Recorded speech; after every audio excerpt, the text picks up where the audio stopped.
అతనేమో మీరు తెలియదు అంటున్నాడు, నాకు పరిచయం లేదు అంటే ఈ మీడియాలో వీడియోస్ అవి చూసిన వాళ్ళందరూ జనాలంతా పిచ్చోళ్ళేం కాదు కదా. తెలీదు అనగానే తెలియకుండా అయితే పోను కదా. అతను నాతో జర్నీ చేసింది, తను నాకు మాటలు చెప్పి తీసుకువెళ్ళింది, అలాగే మ్యారేజ్ చేసుకుందా అని చెప్పి మ్యారేజ్ చేసుకుంది. అవన్నీ మరి ఎవరికి చెప్తారు? ఇప్పుడు మాట్లాడే హక్కు తనకి లేదు కాబట్టి నేను తెలీదు అని చెప్తున్నాను డైరెక్ట్ గా.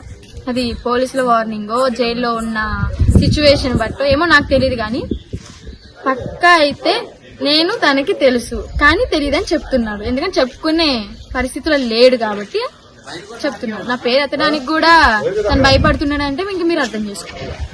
మీరు ఇప్పుడు అతను వదిలేయడానికి సిద్ధంగా ఉన్నారా? ఆల్రెడీ వదిలేశాను కదా, ఇంక సిద్ధంగా ఏంటి, వదిలేశాను. ఫ్యామిలీ దగ్గరికి వచ్చాను, చాలా హ్యాపీగా ఉన్నాను. ఫస్ట్ అతనితో వెళ్ళిపోయారు కదా, నమ్మకం ఎలా కలిగింది? నమ్మకం అంటే అతను చెప్పిన మాటలు. ఫస్ట్ ఆఫ్ ఆల్ అతని గురించి నాకేం తెలియదు, 1% కూడా తెలియదు అనమాట. తెలియని టైంలో అతను నాకు పరిచయం అయ్యాడు, తన గురించి తను చెప్పుకున్నాడు. ఇంకా చుట్టుపక్కల వాళ్ళు చూపించే భక్తి అదంతా కూడా చూసి నేను నిజమని నమ్మేశాను. అతను చెప్పిన మాటలు కూడా అలాంటివి అనమాట. ఎలా అంటే ఒక మ్యాజిక్ లాగా ఉంటాయి ఆ వర్డ్స్ అన్ని, ఇంకా నేను చెప్పలేను. అలాగే అట్రాక్ట్ చేసేసుకుంటాడు. అలాగే జరిగింది నా విషయంలో కూడా. నేను చేసింది తప్పే కాదనట్లేదు. నా తల్లిదండ్రులను బాధ పెట్టాను, ఏడిపించాను, చాలానే చేశాను. కానీ ఇప్పుడు నేను రియలైజ్ అయ్యాను, పూర్తిగా నా పేరెంట్స్ తోనే ఉండాలి అనుకుంటున్నాను. ఆ అల్లూరి శ్రీనివాస్ ఎవరు అనేది కూడా నాకు తెలీదు. తెలీదు అంటే తనకిలా నేను అనట్లేదు. ఇప్పటి నుంచి పాస్ట్ ఈజ్ ద పాస్ట్. ఇంకా తన ప్రెసెంట్ ఎవరు తను అనేది మాత్రం నాకు తెలియదు. అతని మీద నమ్మకం ఎలా పోయింది? నమ్మకం ఎలా పోయిందని, నేను ట్రస్ట్ లో ఉన్నప్పుడు లాయర్స్ వచ్చి మాట్లాడుతూ ఉంటారు, కేస్ పేపర్స్ అవన్నీ చూపిస్తారు. అలాగే నేను చూశాను కొంతమంది చెప్పిన మాటలు, 3 పెళ్లిళ్ళు అయినాయి అని చెప్పని, అది కూడా నిజమే.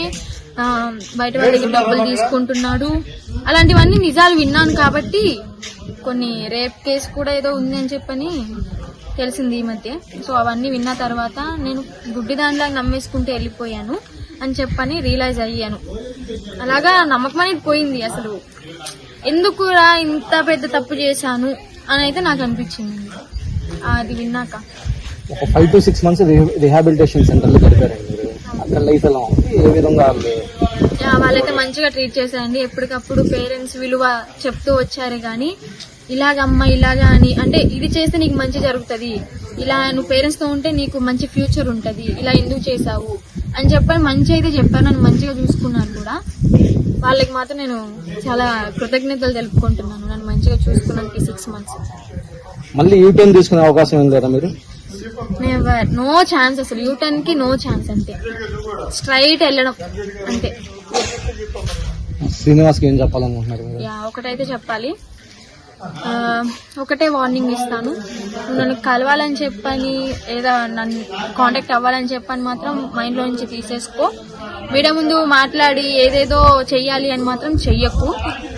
నీవు కోల్పోయింది ఒక 10% అయితే నేను కోల్పోయింది నా జీవితం మొత్తం. ఇప్పుడు జీవితం బయట నేను తలెత్తుకుని తిరగలేకపోతున్నాను.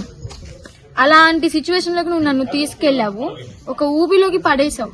ఇప్పుడు నా ఊబిలో నుంచి బయటికి రావడానికి ట్రై చేసిన, ఎందుకంటే తెలివి అనేది వచ్చింది నాకు. ఇప్పుడు నువ్వు ఎలాంటివి ఏం చేసావు, ఎలాంటి మాటలు చెప్పావు అని తెలుసుకున్నాను. కాబట్టి ఆ ఊబిలో నుంచి ఏంటి మెల్లగా రోపెక్కి రావాలని టైం పడుతుంది కదా. అలాగే నీకు ఒకటి చెప్తున్నాను, ఇంకొకసారి నా గురించి ఏ మీడియాలో అయినా సరే మాట్లాడినా నీకు మంచిగా ఉండదు.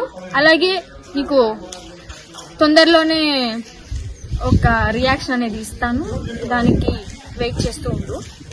ఇంకోసారి నా గురించి బ్యాడ్ గా మాట్లాడినా, తను ఎవరో తెలీదు, నా ఫ్యామిలీకి ఎంత చేశాను, నా ఫ్యామిలీకి కూడా నేను ఎంతో నీ వల్లే కేవలం నా ఫ్యామిలీకి నేను ఎంతో అన్యాయం చేసుకున్నాను, అర్థమైందా? సో నా జోలికి రాకు, అంతే. వస్తే మాత్రం మామూలుగా